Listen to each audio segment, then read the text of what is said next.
welcome to the Love Your Library podcast.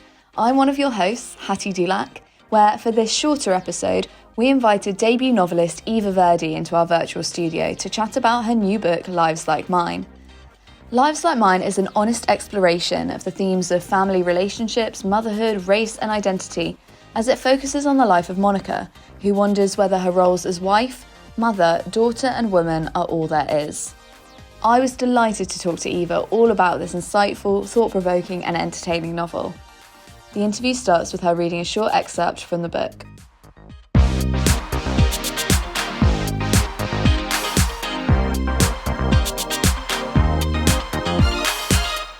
Chapter 1. Love, honour, obey and conform. Way back in the day, on the bus stop outside my childhood church, in great Tippex capitals, were the words, "Virtue is Valium."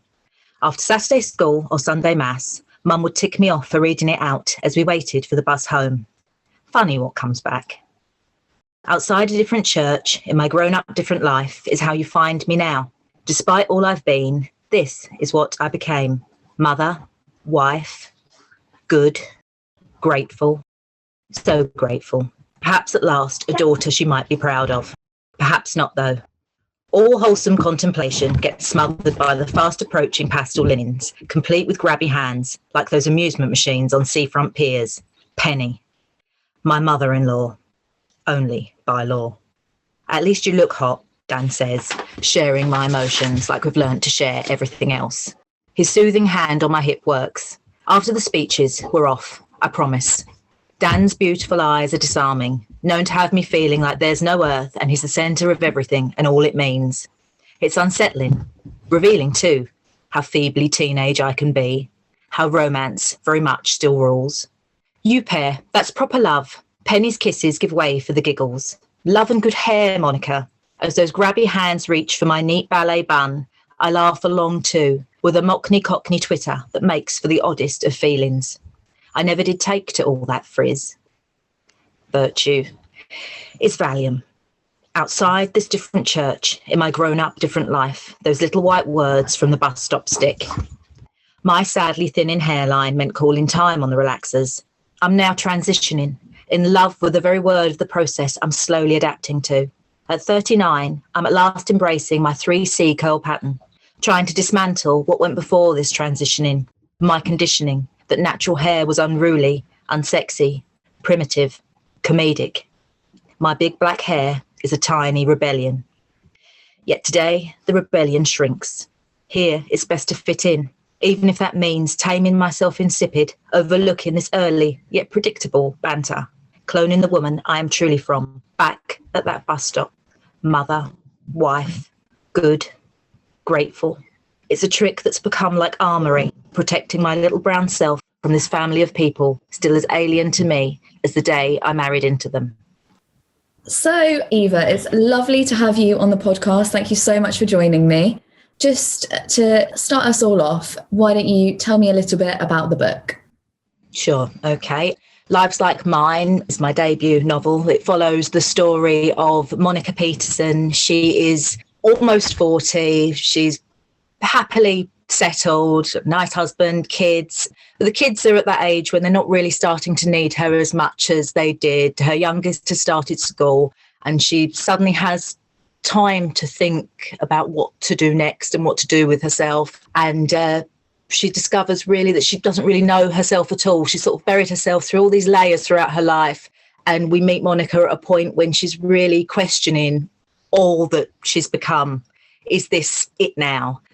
And she's sort of drowning in these roles and this duty, which is sort of made worse by her bigoted in-laws who, I mean, she's had 10 years of sort of tolerating their intolerances. And it's really wearing very thin for her. She has a husband, Dan, who is perfect in all senses of the word, but just never knowingly is the witness and is a little bit, rather a lot actually, sort of blind to what is going on and never defends or supports his wife. And this has built real resentments. And then along comes Joe, this guy from the school gate, and he just ticks all her needy little boxes at this time when she really sort of needs distraction, all different manner of things the most. And yes, chaos ensues from there. So it sort of just presses the button and has a bit of a midlife rebellion, really, and starts to really address what she's become. I love that. I love that phrasing. Not a midlife crisis, definitely a midlife rebellion, which is Yes. so in keeping with her character. I love that so much. So the first passage is a really, really good one to set up the whole book, I think, because it really touches on those themes in the book of sort of motherhood, family, relationships, and most of all, identity. And also, as the book continues, it's sort of how does Monica navigate these spaces that seem to be set up to exclude her?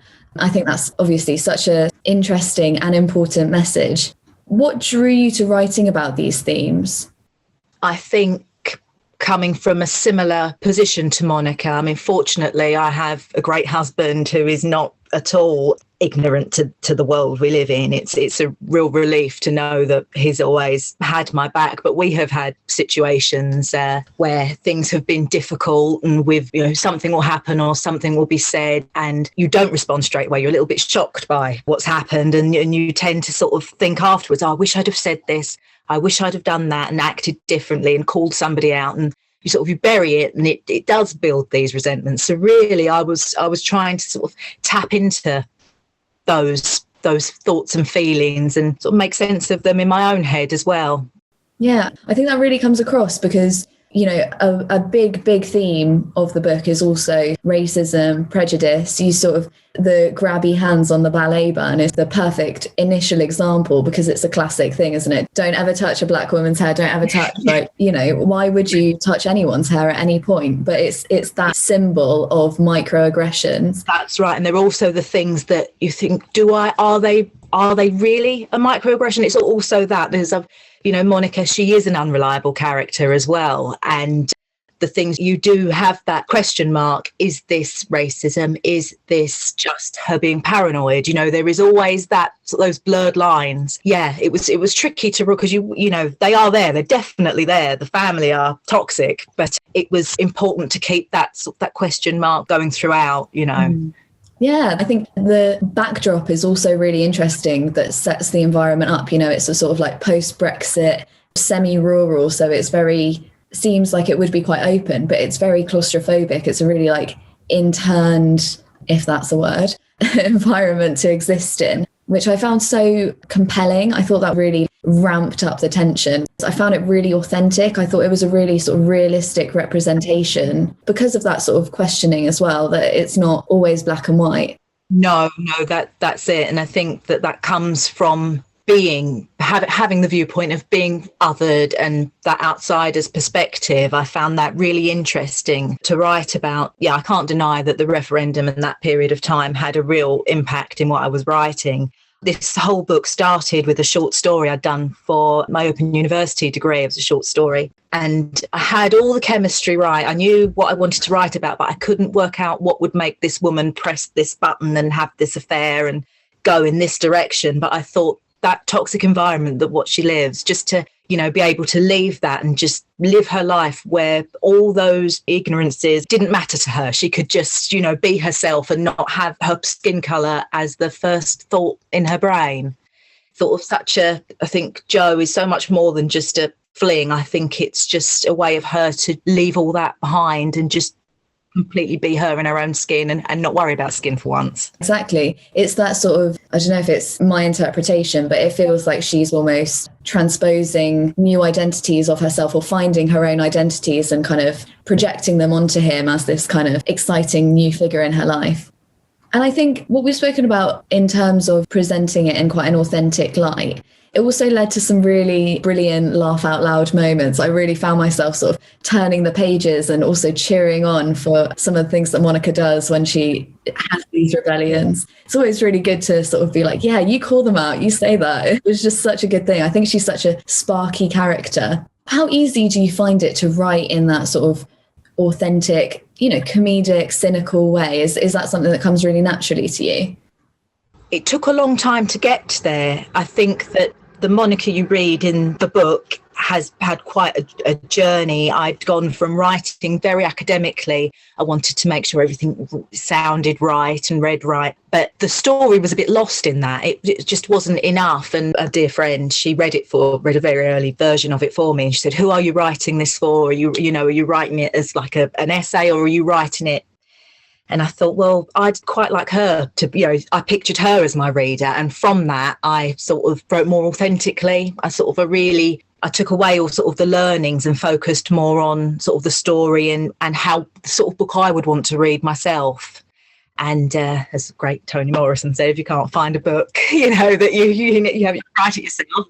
And yeah, I think that's pretty much what I did. And just the minute I sort of left behind how I should perhaps construct it properly, it just came very naturally, and I didn't worry about that. And people have read it since, and my close friends, and they say it's just sounds like you. So I don't know whether that's a good thing or not, but it's worked. So, and I'm glad it feels real and, as you say, authentic, because that's the most important thing that I wanted to get across was. Well, I mentioned it earlier, but I do think Monica is just this really brilliant character. You mentioned earlier she's a bit of a flawed heroine. Did you enjoy writing a character like that with these decisions to make and with this sort of flawed judgment, or did you find it really challenging? No, I really enjoyed it. I liked having those aspects. I can't be specific because I will give the story away, but there's certain things where we hear her be so flippant with things at the start of the book, and then by the end you're thinking, is that the reason behind that?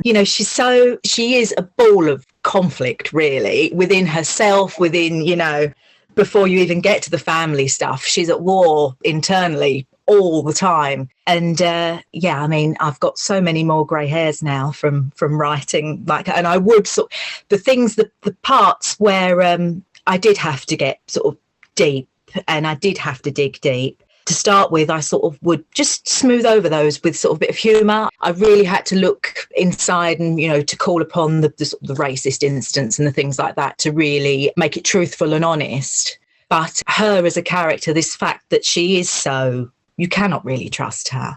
I loved writing that. It's something I hope to continue in whatever I write next. I like that sort of, because it's very human to be so dimensional. So yeah, I got a lot of pleasure from doing that. Well, it definitely comes across. I really enjoyed reading her. So this is your debut novel, although you've had other published works, essays and stuff like that. Did you find the writing process different for this? You mentioned that you had to change the voice that you were using when you were writing, and sort of what were the challenges associated with it? To be honest, I found writing the book, once I'd found my stride and the voice, far easier than ever writing anything. Actually, the life writing and the memoir I find quite hard to write, because I'm still of the mindset that I can understand why everyone would want to read the book, but to learn about me seems very peculiar still. I'm so, well, why do you want to know anything? I'm just very, very ordinary. So that takes a lot to sort of put to the side and then write. But yeah, I am definitely a fiction writer, no questions. Yeah. So does that mean that we can expect plenty more from you in the same light? Definitely. I'm pretty much, it's fully formed in my head. To say it out loud would be utterly confusing, but I know what I'm doing for book 2. And then after that, I have a lot of ideas. So yes, hopefully, fingers crossed, the ideas and books will keep coming. So I was very pleased to see that there's a part of the book that takes place in a library, and also the acknowledgements at the end of the book thank libraries as well. What kind of significance do libraries hold for you? Oh, huge significance.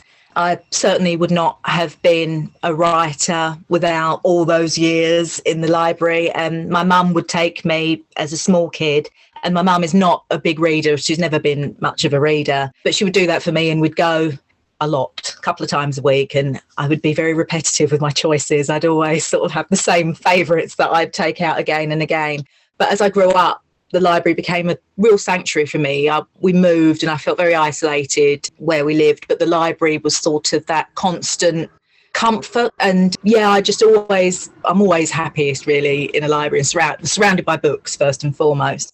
Yeah, I owe so much to the libraries. I really, really do. Well, that's always lovely to hear, and I'm sure that your books will be lining the shelves of our libraries in Hampshire. So excited to see that, to go into the library and see a copy. That will be the ultimate dream come true for me. Since I was so small, this has been my absolute ambition. So for it to be a reality, it's pretty cool. Yeah, it's pretty cool. It's very cool.